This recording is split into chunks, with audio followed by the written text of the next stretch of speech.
बड़ी खबर है, 2 मार्च तक जुडिशियल कस्टडी में है रऊफ शरीफ। जी हां, मथुरा की एडीजे फर्स्ट कोर्ट में हुई थी पेशी रऊफ शरीफ की। हाथरस कांड में दंगे की साजिश रचने का आरोप है रऊफ शरीफ पर। कल ही प्रोडक्शन वारंट पर मथुरा लाई थी पुलिस रऊफ को और मथुरा की एडीजे प्रथम कोर्ट में इसकी पेशी हुई। हाथरस कांड में दंगे की साजिश रचने का आरोप रऊफ शरीफ पर। कल ही प्रोडक्शन वारंट पर मथुरा लेकर आई थी पुलिस। अनिल सारस्वत हमारे संवाददाता मथुरा से हमारे साथ। अनिल, पूरी जानकारी दें, कैसे हुई पेशी? जी राजन जी, आपको बता दूं, हाथरस कांड के मास्टरमाइंड जो रऊफ शरीफ है, इसको एसटीएफ ने एडीजे प्रथम की कोर्ट में आज पेश किया था, जिसमें कोर्ट में लगभग आधा घंटे तक यहां पर बहस चली और कोर्ट ने इसकी 2 मार्च तक जुडिशियल कस्टडी में रऊफ शरीफ को भेजा गया है। कल इसको केरल की अर्नाकुलम जेल से प्रोटेक्शन वारंट पर मथुरा लेकर आई थी एसटीएफ। इसको रात को यहीं पर रखा गया था और आज इसको एडीजे प्रथम की कोर्ट में पेश किया गया था और इसको 2 मार्च तक जुडिशियल कस्टडी में भेजा गया था। विदेशी फंडिंग, हाथरस में दंगा भड़काने जैसे देशद्रोह के आरोपी है ये। 5 अक्टूबर को रऊफ शरीफ के 4 साथी हाथरस जाते समय मथुरा में मार्ट टोल प्लाजा से जिनकी गिरफ्तारी हुई थी, वो साथी भी इस समय मथुरा की जेल में इसके बंद हैं। जी, बहुत शुक्रिया आपका अनिल। 2 साथी भी रऊफ शरीफ के मथुरा की जेल में बंद हैं। अगली बड़ी खबर आगरा से है। केनरा बैंक से दिन दहाड़े 7 लाख की लूट हुई है। जी हां, 3 हथियारबंद बदमाशों ने इस वारदात को अंजाम दिया है। तीनों बदमाश एक ही मोटरसाइकिल पर सवार थे। थाना इरादत नगर के खेड़िया कस्बे का यह सारा मामला। 7 लाख की लूट, दिन दहाड़े तीनों बदमाश एक ही मोटरसाइकिल पर सवार थे। थाना इरादत नगर के खेड़िया कस्बे में उन्होंने इस लूट को अंजाम दिया। केनरा बैंक से दिन दहाड़े 7 लाख रुपयों की लूट करके फरार। नितिन उपाध्याय हमारे साथ। नितिन, पुलिस के हाथ लगे ये तीनों बदमाश? देखिए, पूरी तरह से पुलिस के हाथों से फरार चल रहे हैं बदमाश। और थाना इरादत नगर के खेड़िया गांव की ये घटना है, जहां केनरा बैंक में शाम 4 बजे ये घटना हुई है। 3 बदमाश जिन्होंने प्रवेश किया और फायरिंग करके 7 लाख रुपए लूट कर वो फरार हो गए हैं। आला अधिकारी इस समय मौके पर हैं, जिसमें एसएसपी, आईजी और एडीजी इस समय मौके पर हैं। सीसीटीवी कैमरों की रिकॉर्डिंग को तलाशा जा रहा है। कुल मिला के बैंक की लूट की दूसरी घटना भी हाल ही में देखने को मिली है। तो कुल मिला के बहुत बड़ा सवाल है कि आखिर जब बैंक लूट रही है तो एक बहुत बड़ी लॉलेसनेस की स्थिति से कहा जाएगा। और जिस तरह से जो चश्मदीदों के मुताबिक एक बदमाश तमंचा डालकर गोली मारने की धमकी देता रहा, वहीं दूसरे ने बैंक में रखे 7 लाख रुपए लूट कर वो फरार हो जाता है। हवाई फायरिंग भी की है और जो बुलेट चली है उसकी शीशे में छेद भी हो गया। कुल मिला के सीसीटीवी कैमरे खंगाले जा रहे हैं और उसके जरिए बदमाशों का क्या लोकेशन रही होगी, कैसे आए होंगे, या स्थानीय हैं या आसपास, या लंबे समय से रेकी करने के बाद घटना को अंजाम दिया है, इस पर लगातार पुलिस अभी काम कर रही है। लेकिन अभी तक बदमाशों का कोई सुराग नहीं मिला है। वहीं स्थानीय जो लोग हैं, कश्मीर हैं, पुलिस उनसे पूछताछ कर रही है। लेकिन इस तरह की घटना से स्थानीय लोग दहशत में हैं। बुलेट मौके पर दिखाई दे रही है गिरी हुई एक। नितिन, तो क्या फायरिंग भी हुई है वहां पे?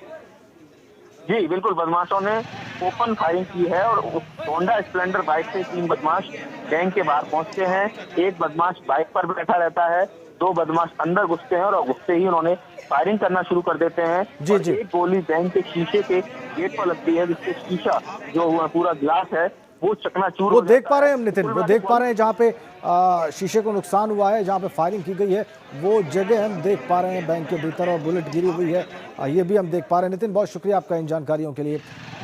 तो ये स्थिति है, दिन दहाड़े 3 बदमाश 7 लाख रुपए लूटते हैं, फरार हो जाते हैं और पुलिस के हाथ नहीं लगते हैं। अगली खबर फर्रुखाबाद से है। वहां पर आवास विकास स्थित द केयर हॉस्पिटल में मरीज के परिजन और अस्पताल के स्टाफ में जमकर मारपीट हो गई। वीडियो में आप साफ देख सकते हैं कि कैसे दोनों पक्ष के लोग एक दूसरे पर लात घूंसे चला रहे हैं। कहा यह जा रहा है कि यह विवाद रुपयों के लेन देन में हुआ।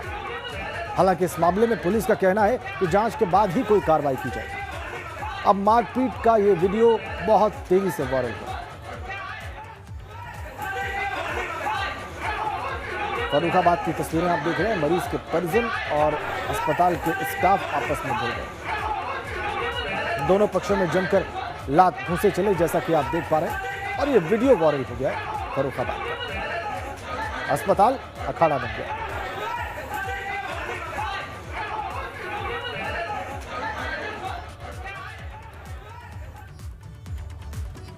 अब तस्वीरें झांसी से हैं, वहां पर दो पक्षों में मारपीट की सीसीटीवी फुटेज सामने आई है। पूरा मामला थाना सीपरी बाजार क्षेत्र के दीनदयाल नगर का है, जहां निवासी अजय कुमार राजपूत के घर ससुरालियों और अजय के घर वालों में आपस में मारपीट हो गई और पूरी घटना सीसीटीवी कैमरे में रिकॉर्ड हो गई। अजय कुमार एक बैंक में कर्मचारी है। पुलिस ने दोनों पक्षों की ओर से मुकदमों को दर्ज किया है और आगे की कार्रवाई कर रही है। मारपीट का ये सीसीटीवी फुटेज आप देख लीजिए झांसी का। पुलिस ने मामला दर्ज किया है और आगे का एक्शन ले रही है।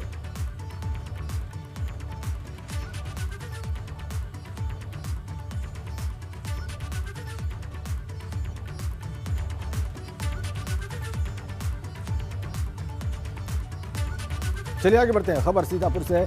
वहां के एक गांव में दो पक्षों के बीच दिन दहाड़े फायरिंग की घटना के बाद हड़कंप मच गया।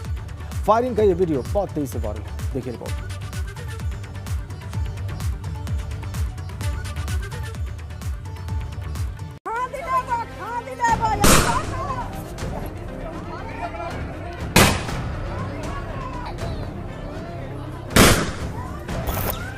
ये तस्वीर खौफनाक है, दहशत पैदा करती है।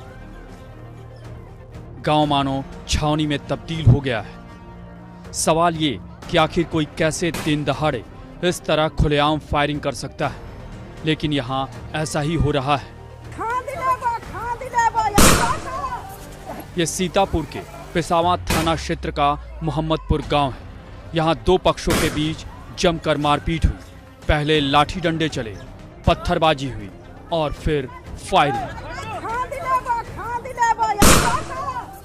तस्वीरों में देखा जा सकता है कि एक शख्स हाथ में लाठी जैसी कोई चीज लिए सामने की ओर बढ़ता है, जबकि दूसरी तरफ खड़े एक पक्ष के लोग इस शख्स पर पहले पत्थर फेंकते हैं। इसी बीच उसमें से एक शख्स सामने आता है और फायरिंग करने लगता है। एक के बाद एक फायरिंग से पूरा गांव दहशत से भर जाता है। सर अपने घर से हम सीतापुर सर्टिफिकेट लेने जा रहे थे आरजीआई कॉलेज। तब साथ मूलचंद, लालू, पुनीत, ध्यानपाल, ये चार लोग चौराहे पे गड़ेती किए थे। लालू के पास वो था कांटा, ध्यानपाल चला रहे थे अद्धा और मूलचंद के पास छोटा वाला असला और पुनीत के पास राइफल। इन्होंने राइफल से फायर की तो ये छू के मेरे यहाँ से निकल गई। बताया जा रहा है कि पुरानी रंजिश के चलते ये मारपीट और फायरिंग हुई।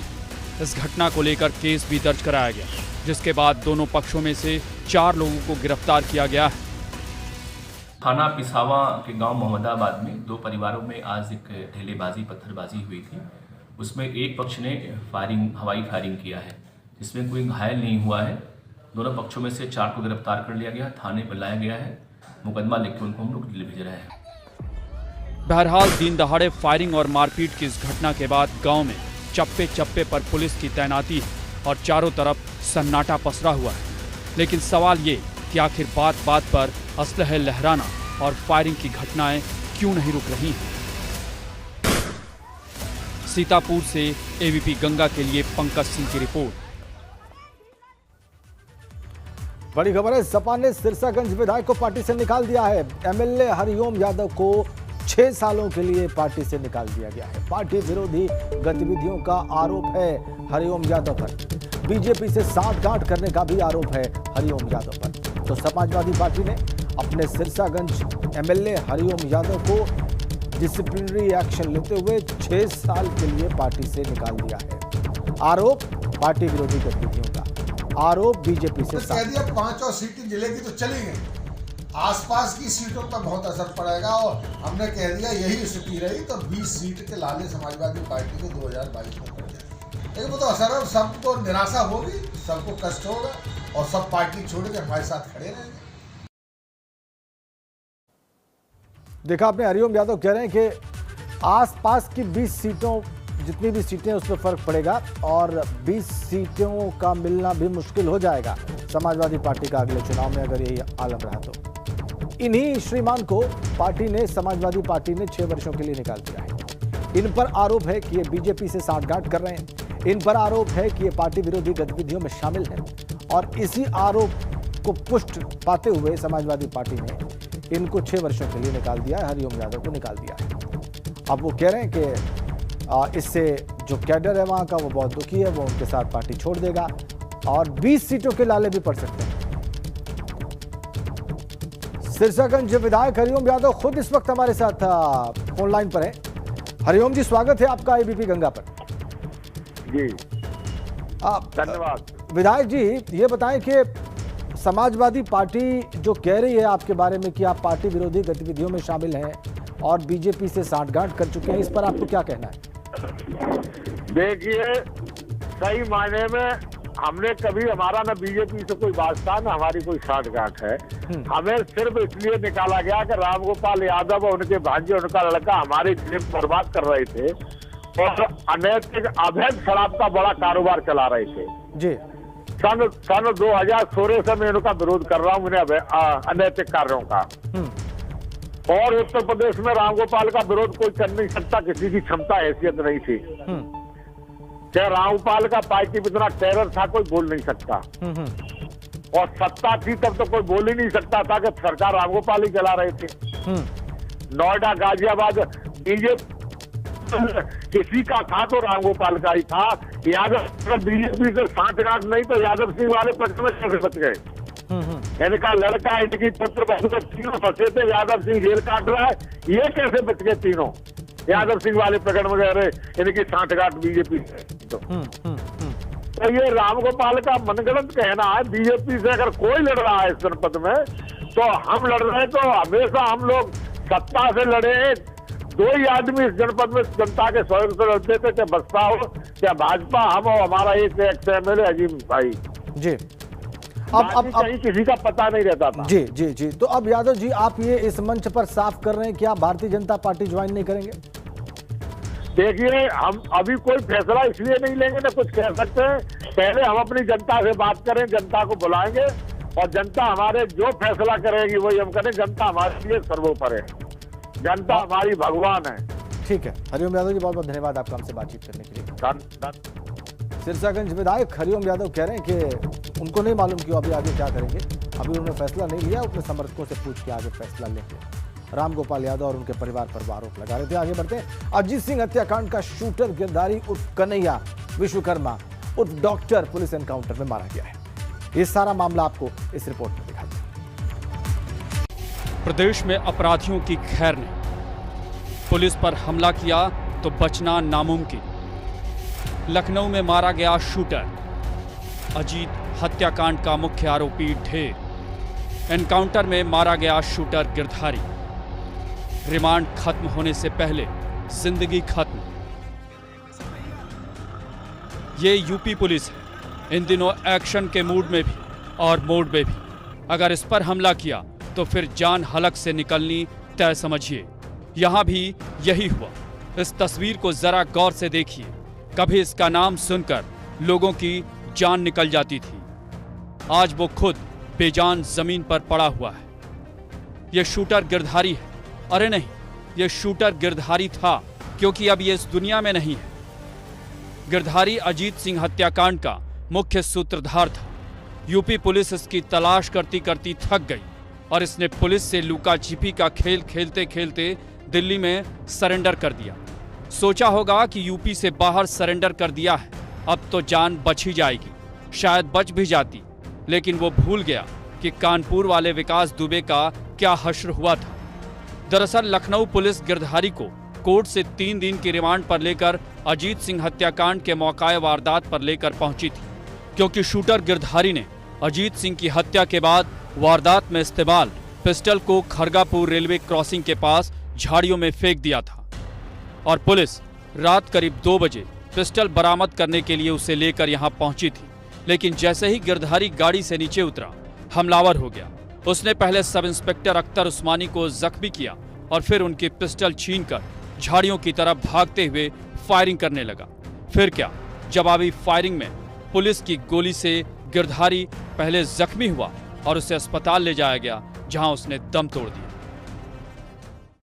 प्राप्त जानकारी के अनुसार मुकदमा अपराध संख्या 15/21 धारा 302, 307, 120B व 34 IPC में से संबंधित अभियुक्त गिरधारी विश्वकर्मा उस डॉक्टर को बाउमीद हत्या के में प्रयुक्त असला बरामदगी हेतु आज पुलिस पार्टी द्वारा सहारा अस्पताल के पीछे खरगापुर क्रॉसिंग पे ले जाया गया और असला लेकर वे झाड़ियों की तरफ भागे, जिसका पीछा जो है पुलिस पार्टी द्वारा किया गया और अभियुक्त द्वारा उसी असले से एक फायर पुलिस पार्टी पर किया गया, जो कि उस पार्टी में मौजूद उप निरीक्षक अनिल सिंह के दाहिनी बाजू से लगती हुई गई। बहरहाल अजीत हत्याकांड के गुनहगारों में से एक शूटर गिरधारी पुलिस एनकाउंटर में तो मारा गया, लेकिन यहाँ जिस तरह एनकाउंटर हुआ उससे एक बार फिर सवाल तो उठ ही रहे हैं। Bureau report, ABP Ganga. आगे बढ़ते हैं। रायबरेली के लालगंज थाना इलाके के चांदा गांव में बेटी से छेड़छाड़ का विरोध करना महंगा पड़ गया। वहां पर दबंगों ने युवती के साथ उसकी मां, भाई और बहन की जमकर पिटाई कर दी। दबंगों ने घंटों तांडव किया, पुलिस नदारद रही। अगली खबर बस्ती से है। यहां पर सड़कों पर खुलेआम घूम रहे आवारा पशु जी का जंजाल बने हुए। जबरदस्त तांडव कर रहे इन पशुओं की तस्वीरें शास्त्री चौक के पास बीच बाजार की। देखिए कैसे ये दोनों पशु आपस में भिड़ रहे हैं। इस बीच कुछ लोग इन्हें छुड़ाने की कोशिश कर रहे हैं, बावजूद इसके ये लड़ते लड़ते रोड पर आ गए। इस दौरान व्यापारियों का सामान क्षतिग्रस्त हो गया और कुछ लोग इनका तांडव देखकर वहां से भाग खड़े।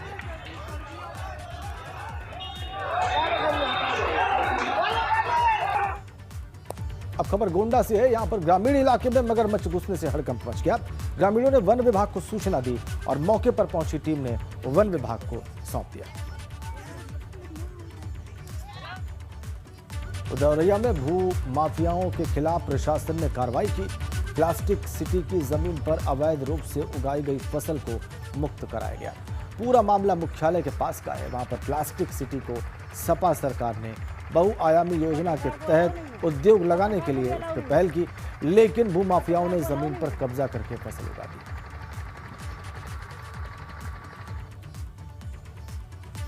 इधर बहराइच में तेज रफ्तार ने एक शख्स की जान ले ली, जबकि 4 लोग गंभीर रूप से घायल हो गए। हादसा हाथ कोतवाली थाना इलाके के चिलवरिया के पास हुआ। वहां ट्रक और ऑटो की भिड़ंत हो गई। हालांकि सभी घायलों को हॉस्पिटलाइज कराया गया।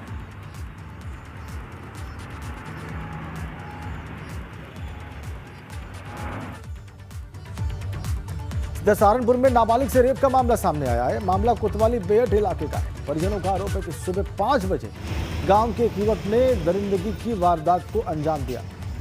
परिजनों की तहरीर पर पुलिस ने मामला दर्ज किया है और आगे की कार्रवाई की जाएगी। और अब खबर फिरोजाबाद से है। वहां पर एक युवक की हत्या के बाद से पूरे इलाके में सनसनी फैल गई। मामला थाना मटसेना के गांव ढकपुरा का है। वहां खेत में युवक का शव पाया गया। परिजनों का आरोप है कि गांव के लोगों ने उसकी हत्या की। हालांकि पुलिस ने मामले को दर्ज किया है और आगे की कार्रवाई कर रही है।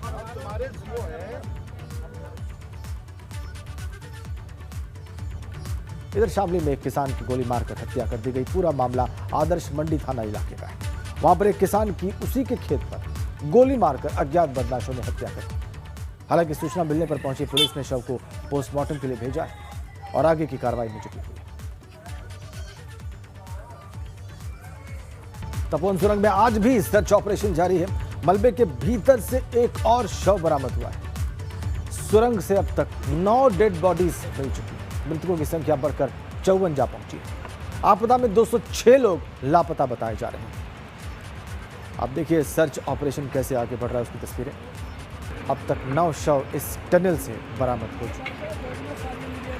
सर्च ऑपरेशन, रेस्क्यू ऑपरेशन अभी भी जारी है। और एबीपी गंगा तपोवन में चल रहे रेस्क्यू ऑपरेशन की पल पल की अपडेट आपको दिखा रहा है। देखिए हमारे उत्तराखंड ब्यूरो चीफ अजीत सिंह राठी की रिपोर्ट। इधर धौली गंगा के पार हूँ और मैं ये दिखाता हूँ कि वाकई पहाड़ क्या होता है और पहाड़ की जटिलताएं भी पहाड़ जैसी होती है। अब मैं आपको एक ऐसे गांव में लेकर चलूँगा कि जो देखिए बहुत खतरा है। आप इस खतरे की डेंसिटी का अंदाज़ा लगाइए और जिस तरह से ये खतरनाक रास्ते हैं, ये इतना गहरा बहाव है, अगर एक बार भी पैर फिसलता है तो यहाँ बचने की गुंजाइश नहीं के बराबर है। अब मैं थोड़ा ऊपर बढ़ने की कोशिश करूँगा जितना भी हो सकता है। तो ये धौली गंगा के पार एबीपी गंगा जो दिखा रहा है उसको देखना है। माता जी आप उधर जा रही हैं? हाँ उधर जा रहे कितने दिन से नहीं गई? हैं। ये 7 दिन से। 7 दिन। हाँ आपका गांव कौन सा है? यही है बनी तो आप भी उधर नहीं गई? ना मैं नहीं जा रहा हूँ आज जाना है? नहीं जाना है माता जी को माँ को छोड़ के आ रही है। हाँ। ठीक है, बहुत बढ़िया। आप जाइए। एक संसाधन यहाँ पर एस्टेब्लिश हो गया है और यहाँ पता चल गया है कि किस तरह से कष्ट उठाए जाते हैं और किस तरह से गंगा और धौली गंगा पार की जाती है। मैं देख रहा हूँ चढ़ाई काफ़ी थी और सांस भी फूलने लगती है क्योंकि खड़ी चढ़ाई है और इस चढ़ाई को थोड़ा और कोशिश करते हैं कुछ कर